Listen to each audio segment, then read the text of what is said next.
खुर्द येथील इयत्ता 7वीचा विद्यार्थी. आज मी आपल्यापुढे ऑनलाईन शिक्षण पारंपरिक शिक्षणापेक्षा चांगले नाही या विषयावर प्रकाश टाकण्यासाठी आणि माझ्या विरोधी वक्त्यांना सडेतोड उत्तर देण्यासाठी उभा आहे. तरी आपण सर्वांनी मला शांतपणे ऐकून घ्यावे ही माझी नम्र विनंती.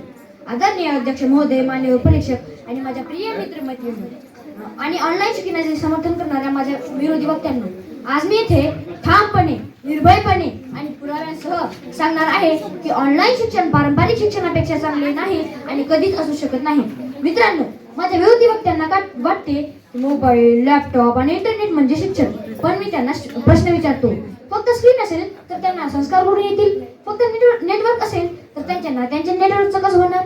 आता मी माझे मत पुढील 5 मुद्द्यांच्या आधारे आपल्यासमोर मांडणार आहे. आशा करतो की सर्वांनी मला समजून घ्याल. मुद्दा क्रमांक 1, शिक्षक म्हणजे फक्त आवाज नाही.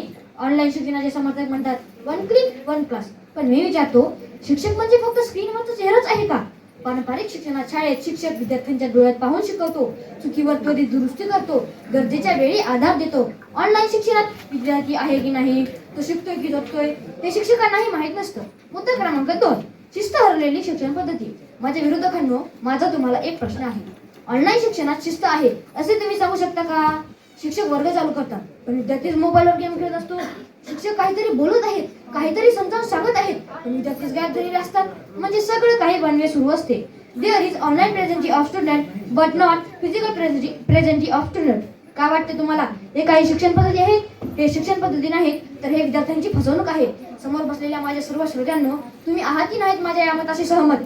होय. सांगा, मोठ्याने सांगा. होय. मुद्दा क्रमांक 3, समान संधीचा खोटा दावा. ऑनलाईन शिक्षण समान संधीचं असे म्हणणं डोळे झाकून खोटे बोलण्यासारखं आहे. Today there is no network in so many villages in Jiwati taluka. No android phones with peoples. अनेक विद्यार्थ्यांकडे तर साधनच नाहीत. मग मी प्रश्न विचारतो, साधन नसलेल्याचं शिक्षण कुठे गेलं? कुठे मिळाली समान संधी? माझ्या मायबाप श्रोत्यांनो, अशाच प्रकारे आपण दावे करून विद्यार्थ्यांना किती अंधारात ठेवत आहोत. आता तुम्हीच ठरवा. मुद्दा क्रमांक 4, माणूस घडतं की मशीन? ऑनलाईन शिक्षण फक्त माहिती देतं आणि पारंपरिक शिक्षण माणूस घडवतं. पारंपरिक शिक्षणातून शाळेत विद्यार्थ्यांना मैत्रीची परिभाषा शिकवली जाते. खऱ्या मैत्रीचं नातं किती घट्ट आणि अतूट असते याबद्दल जाणीव फक्त प्रत्यक्ष शाळेत गेल्यावरच कळत असते. विद्यार्थ्यांमध्ये नेतृत्व क्षमतेचा विकास घडवला जातो, कारण आजचा विद्यार्थी हा उद्याचा सुधार नागरिक होणार आहे. मग ती क्षमता फक्त आणि फक्त पारंपरिक शिक्षणामुळेच विकसित होत असते. पारंपरिक शिक्षणामुळे विद्यार्थ्यांमध्ये आत्मविश्वास वाढतो. आज तुम्ही मला बघू शकता. आज तुमच्या समोर मी उभा राहून जे काही बोलू शकत आहे ते फक्त आणि फक्त पारंपरिक शिक्षणामुळे माझ्यामध्ये निर्माण झालेल्या आत्मविश्वासामुळेच. मुद्दा क्रमांक 5, आरोग्याची किंमत कोण भरणार? माझ्या विरोधकांनो, माझा तुम्हाला एक प्रश्न आहे. ऑनलाईन शिक्षणामुळे आजच्या विद्यार्थ्यांची डोळे कमजोर झालेले आपल्याला बघायला मिळते. Their brain is tired. त्यांचा मेंदू, त्यांचे शरीर कमकुवत आणि निष्क्रिय झालेले आपल्याला बघायला मिळते. मग मी प्रश्न विचारतो, फक्त अभ्यास वाढवून आरोग्य घालवायचं का? वरील 5ही मुद्द्यांचा अभ्यास केला आणि चांगल्या प्रकारे समजून घेतले तर असा निष्कर्ष निघतो की ऑनलाईन शिक्षण हे पर्याय असू शकते, पण ते पारंपरिक शिक्षणाचा पर्याय नाही. पारंपरिक शिक्षण हे विद्यार्थ्यांच्या जीवनामध्ये अधिक मूल्य रुजविण्याचे महत्त्वपूर्ण कार्य करते. पारंपरिक शिक्षण हे विद्यार्थ्यांना समाजाशी जोडते. समाजाशी आपले काहीतरी ऋण आहे, काहीतरी देणं आहे अशी भावना निर्माण करते.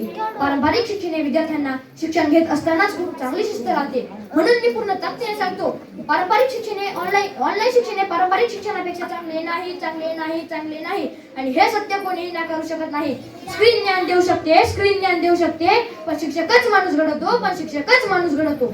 एवढे बोलून मी माझ्या वाणीला विराम देतो. आपण सर्वांनी माझे म्हणणे शांतपणे ऐकून घेतले त्याबद्दल आपणा सर्वांचे खूप खूप आभार आणि आयोजकांनी मला इथे बोलण्याची संधी उपलब्ध करून दिली त्याबद्दल त्यांचे सुद्धा खूप खूप आभार. धन्यवाद. जय हिंद, जय भारत.